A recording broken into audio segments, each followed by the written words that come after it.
Leah Mireles knew two things about the hill country of Texas before she ever set foot on Bluebonnet Ridge Ranch.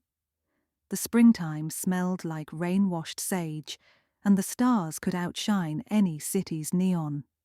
Everything else she had picked up from glossy tourism brochures and the cheerful emails of Avery McKenna, proprietor of the newly converted ranch-style bed and breakfast. Leah, a teacher of deaf and blind students in San Antonio, had chosen the ranch for a rare long weekend away, a place to practice her rusty horseback skills, gather material for next semester's lesson plans, and maybe find a night sky worthy of teaching constellations by touch. She arrived at dusk on a Thursday, her suitcase thumping against a porch worn smooth by generations of boot heels. The main house was a rambling limestone structure wrapped in rose-covered trellises. Avery greeted her with a hug that smelled of lavender lotion and mesquite smoke. Behind her loomed Gabe Reyes, the ranch hand, tall as a windmill and half as talkative. Two other guests were already signed in: Dr. Nolan Price, a soft-spoken hydrologist who claimed he was between research grants, and Connie Rusk, a retired accountant photographing small-town B&Bs for a blog that seemed to involve more pastry than accounting. Leah, who had spent the last hour singing along to a Tejano playlist in her car, felt briefly self-conscious about the dust on her jeans. A meatloaf supper eased everyone into conversation. Gabe supplied jalapeno cornbread and a remarkably shy grin. Nolan discussed the local aquifer in languid West Texas vowels, and Connie tried, without success, to extract Avery's secret pecan pie recipe. By the time Leah carried her suitcase upstairs, she felt that curious mixture of belonging and unfamiliarity the best vacations offer. The night windows rattled with a weak norther blowing across the ridge. Leah lay listening to coyotes, counting the seconds until their howls were swallowed by the hush of the open ranch. Sometime after midnight, she drifted into the thick, dreamless sleep of city folk freed from traffic noise. Morning arrived in a cool hush. Leah tugged on boots, intending to meet Avery for the promised dawn trail ride. She crossed the yard toward the horse barn and noticed a track of fresh hoofprints curving away from the paddock gate. They looked ordinary at first, quarter-circle crescents in the damp earth left by last night's sprinkle. Yet something about the spacing pulled her up short. The impressions formed tidy paired columns, 6 holes to a cell, row after row in a ruler-straight band that slithered 30 yards toward the cattle pens. 6 dots per cell. Braille. Leah crouched, heart tapping against her ribs. She brushed loose soil from one set of depressions and traced them with a gloved finger. Upper left, middle right, lower left. She sounded the pattern silently. W. The next, upper left, middle left. A. Following, upper left, lower right. T, cell 4, upper left, middle right. E, then upper left, lower right. R, water. 5 more cells followed. BADSTOP. The spacing was sloppy at the end, as if the horse or whoever guided it had hurried. Leah rocked back on her heels. Water bad. Stop. A warning rendered in the landscape itself, disguised as an accidental parade of hooves. Avery emerged from the barn, leading a sorrel mare, her hair tucked beneath a straw hat. "Morning. You ready to meet the trails?" Leah gestured at the ground. What horse made these? Avery studied the columns. "Prints look like Dolly's. She's my old Percheron mix." Her forehead creased. "But Dolly sleeps in the far paddock. Why would Gabe bring her out before daylight?" Gabe, summoned from tack-saddle duties, insisted he had not touched Dolly's gate, nor had he or Avery ever arranged hoofprints in rows.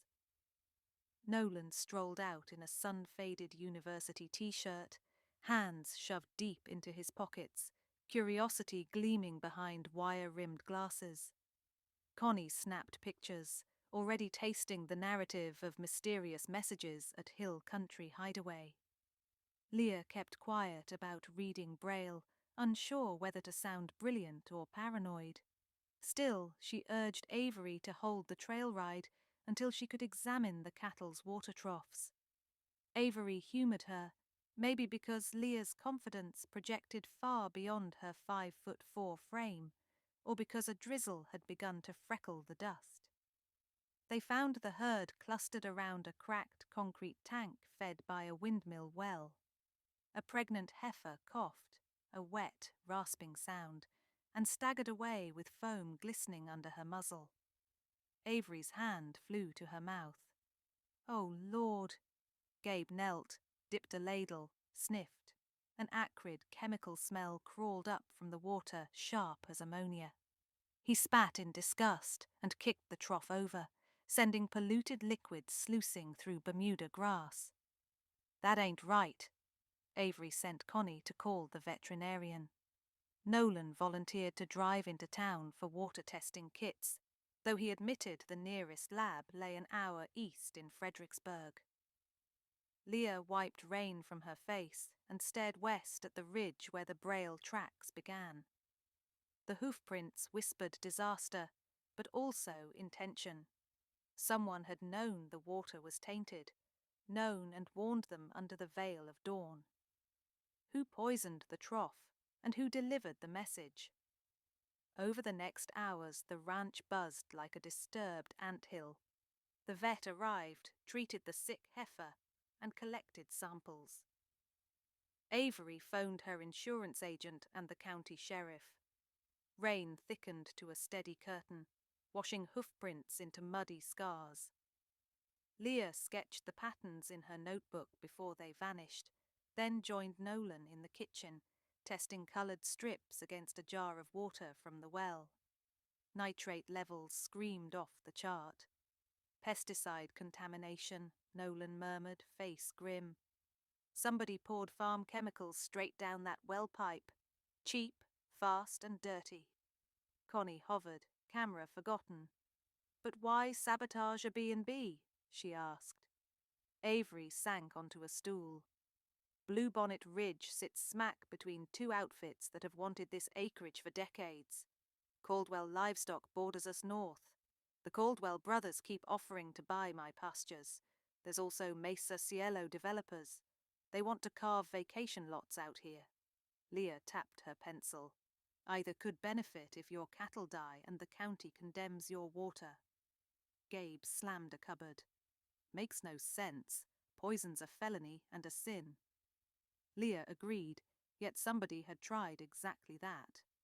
She excused herself to her room and drafted Braille diagrams, comparing dot placements to standard horseshoe dimensions. A typical shoe could stamp 2 or 3 dots at most, but 6 unique positions required a customized tool.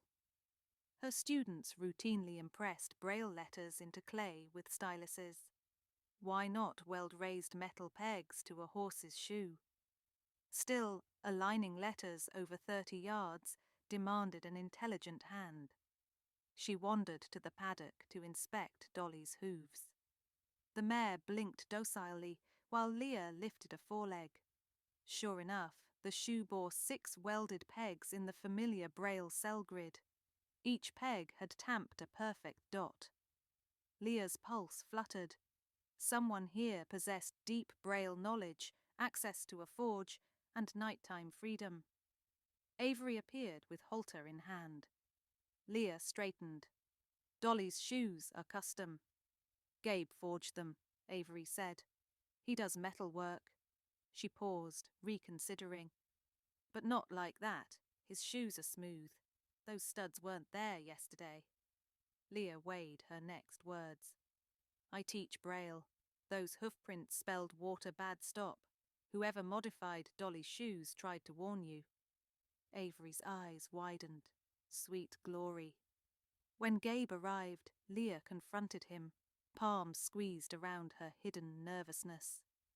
Gabe tilted his hat back, inspected the peg-laden shoe, and swore quietly. "Those ain't my welds. Someone snuck in last night, swapped shoes, or fitted an overlay. Dolly never fussed. She trusts strangers same as me." Avery phoned the sheriff again. Deputy Tran arrived mid-afternoon, took statements, photographed shoes, and flagged the contamination for the State Environmental Board. "Somebody's looking at jail time if we trace that pesticide," she promised. Rain stopped near sunset. The sky ignited with copper clouds, and supper turned subdued.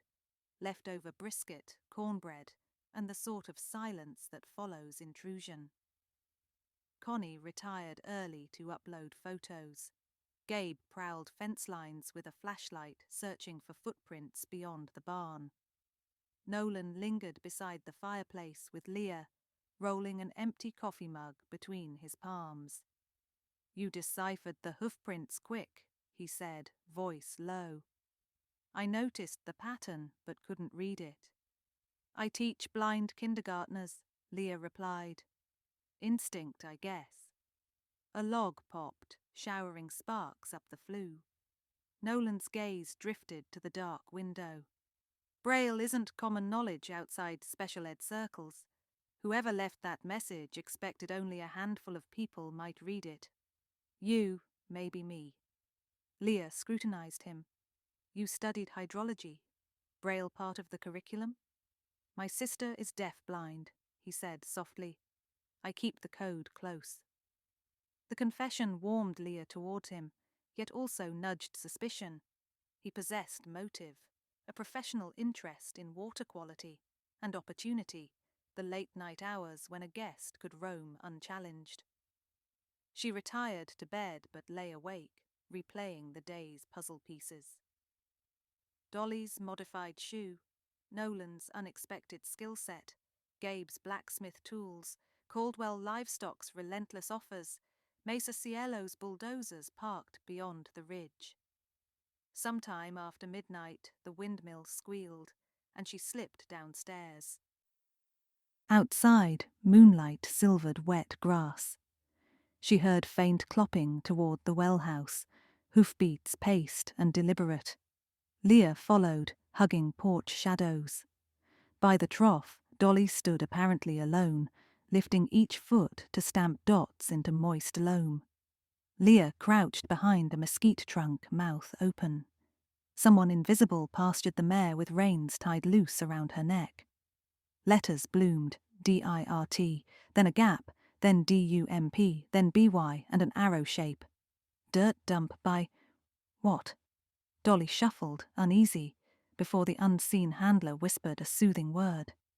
Leah caught only the low vowel. She lunged forward. A figure jerked around, tall, male. Moonlit glasses flashed as Nolan Price released the reins. He half raised his hands. "Leah, don't scream." "I'm not the screaming type," she hissed. "Talk fast." "I'm trying to save Avery's herd." He glanced at the half-finished message, frustration etched across his face. "But I can't leave proof without exposing myself." "You're doing an excellent job of exposure right now." Nolan exhaled. "I took water samples yesterday at the creek boundary. Nitrates off the scale. Caldwell's upstream feedlot washes runoff, but someone added concentrate pesticide barrels near the bank." I confronted Mark Caldwell. He threatened to ruin my research credibility if I squealed, so I forged an overlay for Dolly's shoe and left messages for anyone who could read them. I figured Braille was obscure enough that Caldwell wouldn't guess. Leah absorbed the whirlwind confession. Why stay silent? Go to the sheriff. No evidence ties him. Need the barrels. My plan was to point Avery to them. He'd chosen cryptic messages to avoid direct confrontation. Noble, albeit roundabout. Leah felt both admiration and exasperation. "The last line says dirt dump by... where?" "By the old windmill draw, north pasture," Nolan said. but we have to catch him tonight. Avery's cattle can't wait for the state board. Leah weighed risk against rightness. I'll wake Gabe. 3 witnesses beat 2. They fetched Gabe from his bunkhouse. His initial suspicion melted as Nolan laid out readings and coordinates. Together, they led Dolly through a mesquite break toward the north pasture. Stars overhead shimmered like spilled salt. Coyotes yipped far off, otherwise the ranch slept. Beyond the pasture fence, a gully dipped toward Miller Creek. A backhoe sat abandoned, its bucket crusted with mud. The machine bore Caldwell Livestock logos. Nolan's light swept across tire impressions, descending the creek bank to a makeshift ramp of earth. Fresh enough that shovel edges still held shape. Leah smelled chemical bitterness riding the damp air. Gabe kicked aside loose soil, revealing a green plastic lid rusted by long exposure. Pesticide barrel, generic enough to fade labels. He straightened, jaw tight. We catch Caldwell at it, no judge can shrug. As if summoned, an ATV engine whined across the ridge. Headlamps carved the dark. Leah ducked behind the backhoe. Nolan and Gabe flanked her. The ATV halted yards away, and 2 figures climbed off. Mark Caldwell, broad-shouldered in a slicker, and a younger man who carried bolt cutters and a crowbar. Caldwell muttered curses about made-up tests and stubborn lady ranchers. He hefted a chain around another barrel, preparing to roll it down slope. Leah's stomach clenched. Gabe whispered, "Sheriff's 20 minutes out. We gotta stall." Leah's pulse thrummed. She stepped forward, hands raised. "Evening, Mr. Caldwell. Your headlights woke me." Caldwell jerked. "You're trespassing," he snarled. "Blue Bonnet property runs this fence," Gabe countered, joining her. Nolan emerged last, phone recording video. Its little red light winked like a confession booster. Caldwell's partner dropped the crowbar. "Oh, hell, Mark!" Caldwell advanced, face purple under headlights. "Turn that camera off." Nolan kept filming. "We're documenting environmental contamination under Section 26 of the Texas Water Code." Caldwell lunged. Leah sidestepped, heart hammering. Dolly, left hobbling behind Gabe, snorted and planted her massive shoulders between them, protective instinct aflame. Caldwell halted. Few Texans challenged 2,000 pounds of irritated draft horse. Sirens wailed across the flatlands. Deputy Tran's cruiser crested the ridge, blue strobes slicing darkness. Caldwell's shoulders sagged. The crowbar clanged where his partner surrendered. Tran gathered statements, inspected barrels, and double-checked GPS coordinates Nolan supplied. "You 3 earned yourself a civic award," she said, cuffing the men. Morning bled rose across the ranch, while state inspectors cordoned the creek. News vans arrived quicker than dawn, broadcasting shots of barrels hoisted by crane and a sorrel mare whose hooves had told the story first. Avery, eyes wet with gratitude, hugged Leah, Gabe, and Nolan like newly adopted cousins. "Blue Bonnet Ridge owes y'all its life," she said. Nolan, embarrassed, pushed glasses up his nose. "Credit Dolly. She carried the alphabet." Connie, never one to miss a headline, photographed the horse's braille shoes before the inspectors confiscated them as evidence. Within hours, her blog post, "Draft Horse Breaks Poison Plot," went viral enough that Avery's reservation calendar pinged non-stop. 2 days later, peace returned. Rain-washed grasses sighed under sun. The cattle drank from temporary water tanks delivered by the state, healthy and ornery as ever. Leah sat on the porch swing, grading her students' tactile maps on a laptop, when Nolan joined her carrying lemonade.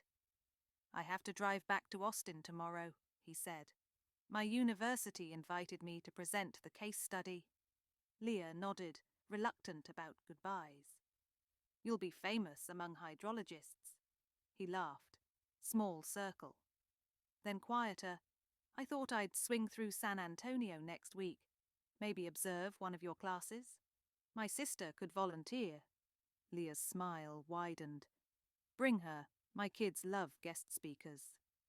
They sipped lemonade in companionable silence until Avery burst from the kitchen, brandishing an envelope. Lab results cleared our well. No long-term damage, just needs flushing.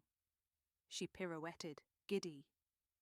Leah watched sunlight dance off Avery's hair and felt that earlier sense of belonging settle deeper, more permanent. She imagined groups of blind students visiting the ranch, reading trails of safe hoofprints, messages this time about constellations and Texas wildflowers, stamped not in warning, but welcome. That night, with stars flung low enough to touch, Leah stood beside Dolly's paddock. She pressed her palm to the broad chestnut neck. In the soft dirt, she used her boot heel to trace 6-dot cells, THANKS. The mare huffed, as though accepting applause. Behind her, Nolan walked up, flashlight bobbing. He read the dots and chuckled. You know, if we fitted the rest of the horses with normal shoes again, this place could still keep the Braille trails as a tourist attraction.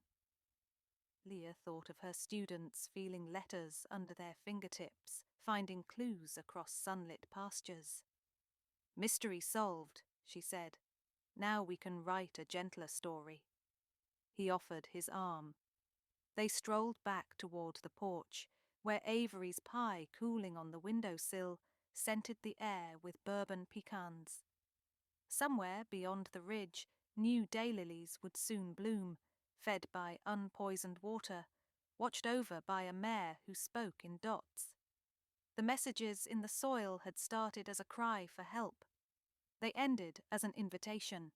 Come, read the ground, feel the land, discover safety in every carefully placed hoofprint.